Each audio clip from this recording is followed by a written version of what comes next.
Welcome to Slash Bash, where today I am bringing you another malicious compliance Reddit video. In our first story, driving down an icy hill. Let's jump right in. I was a service tech who did scheduled calls to customers' homes. We generally had anywhere from 8 to 12 jobs a day as we were swamped. As one of the lead techs, I was also assigned jobs that most of the other techs had no training to fix. On this particular day, it began snowing or icing, and the road conditions began worsening. No issue normally, as long as I could just avoid a few streets in town that have steep hills. I have a job in a newer area, and when I get to the neighborhood, I notice the house is at the bottom of a pretty steep hill on a dead-end street. I park at the top and message my supervisor and tell him I would recommend we reschedule the job as my truck would never make it back up the hill. He must have been having a bad day, but he goes off on me and demands I just do the job. The road conditions were not that bad. I took a photo of the hill and sent it, but he still demanded I do the job. I would also note that my truck is vital to the work that I do, and I could not have walked to the home due to the equipment in the truck that is required. Cue malicious compliance. I saved the message and sent it to my personal account. Getting to the customer's home was no issue, and I had them up and running in under 30 minutes. I followed my supervisor's demands and did the job. Leaving was another issue. I could not get to the top of the hill with the truck. I quickly gave up once I determined it was hopeless. I text my supervisor. I am now stuck at the bottom of a hill and unable to get my truck up it. My other scheduled jobs will have to be reassigned and a tow truck called to get me out. Try harder. It's not hard to drive on icy conditions. At this point, I feel it's unsafe to do so. I feel I could damage the homeowner's property if I keep trying. See my prior messages about the hill being too steep and my request for it to be rescheduled being denied. My supervisor then calls me and I confirm I will not attempt to further climb the hill. He grumbles but knows me enough not to push me, so tells me to hang on. I wait 45 minutes and he shows up in his work truck, much smaller and lighter than mine. He does not even attempt to go down the hill but walks. He tries for a while to get my truck up himself, but then accidentally hits a mailbox. He gives up and calls a tow truck. With wintry conditions, I wait another 3 hours for a truck to arrive. When they do arrive, they also get stuck at the bottom of the hill. Not sure why they even tried going down it.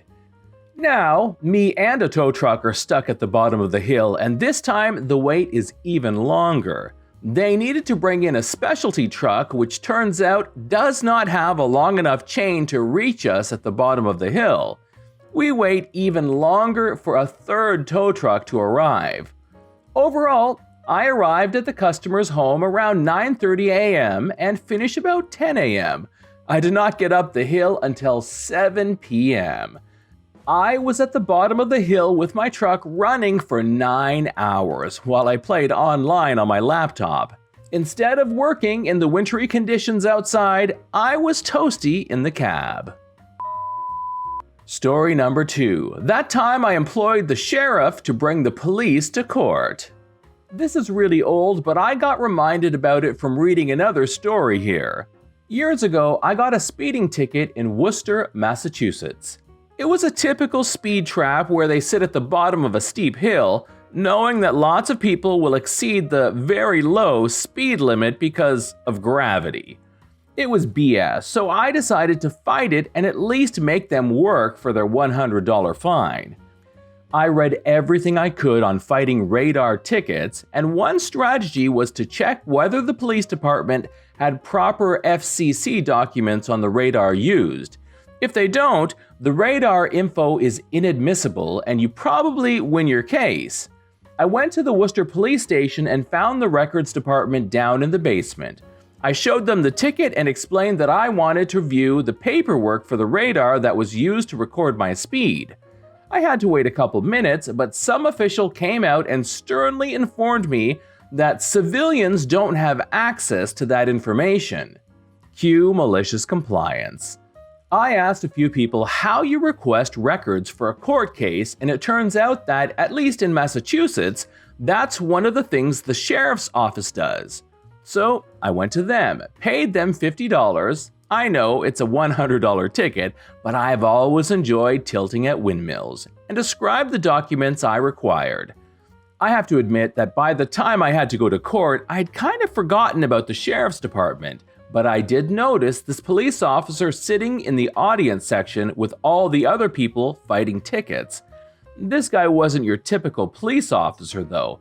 He was wearing a very fancy uniform and his hat had all kinds of gold braid on it. He did not look happy. Traffic court being traffic court, it's all kinds of disorganized with a bunch of citizens sitting around waiting for things to start, and of course the proceedings plod along at a snail's pace. Finally, my name is called after about a half hour, and this police officer comes over to me and explains that he is the captain or lieutenant, I forget now, in charge of the entire records division for the Worcester Police, and he has the radar records in his hand for me to examine. So I look it over and it seems to all be in order, so I thank him. He's visibly angry about having to spend his morning sitting in traffic court over a $100 citation. For me, it was totally worth the $50. To this day, I don't know whether someone at the sheriff's department was just messing with the police department by naming the top guy in the records request, but I thoroughly enjoyed the experience. Don't want to let the citizens see your records? Fine. I would have loved to have been there when the sheriff's department showed up to serve the head guy with a court order. Oh, by the way, I lost the case. Story number 3. I can't have a pay rise, but my work trip hotel bills are paid for. This is not as dramatic as some posts here, but I hope it will give some people a chuckle. My first proper job was around 1990 in London, which is famously one of the more expensive cities in the world. My salary was £1,000 per month, easy to remember. I don't know what the national or London average salary for a young graduate was back then, but I was definitely earning at the low end of the pay spectrum, especially because it was work that required some quite specialist skills and a lot of discretion.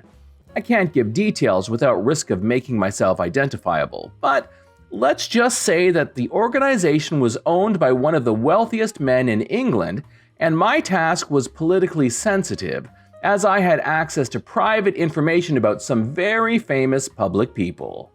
The pay was bad, but I enjoyed the work, and one of its big perks was that I had to go to Paris for about 1 week each month. While I was there, my hotel was paid for automatically, and meals were reimbursed when I submitted receipts. Anyway, after several months, I felt that I had proven myself to be hardworking, competent, reliable, discreet, etc. So I asked for a raise, explaining that I was finding it hard living in London on the salary. They could not fault my work, but brushed me off with vague suggestions that maybe we could revisit the question of pay at some unspecified later date. At this time, the place I was living in didn't have a washing machine, which was fine with me, as I didn't want to spend a portion of my meager income on buying one.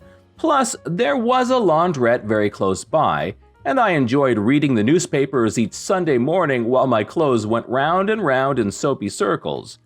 Once or twice, though, I had to go to Paris late in the week when I didn't have a lot of clean clothes, so I'd take what clean items I had and get some socks and underwear cleaned by the hotel laundry service after I'd worn them. It soon dawned on me that my bosses never queried the extra expensive laundry. Maybe the hotel just billed them for the total amount of each of my visits without itemizing the details. I don't know and didn't ask. Cue the malicious compliance. Apparently, I couldn't have a pay increase, but I could get laundry done at the hotel in Paris. Okay. For the rest of the time I worked in that job, I used to save up all my dirty clothes, including shirts, trousers, etc., and take it with me from London to Paris to have it laundered there.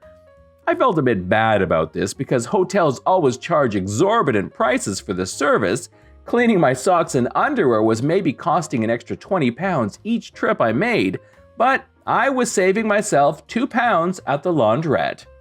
There was never any fallout as such for the laundry issue. After a year, I told them that I had been offered a paid internship in the USA, and they said they would increase my salary if I stayed working for them in London. I took great pleasure in telling them that their offer was too little, too late, and that I wasn't interested.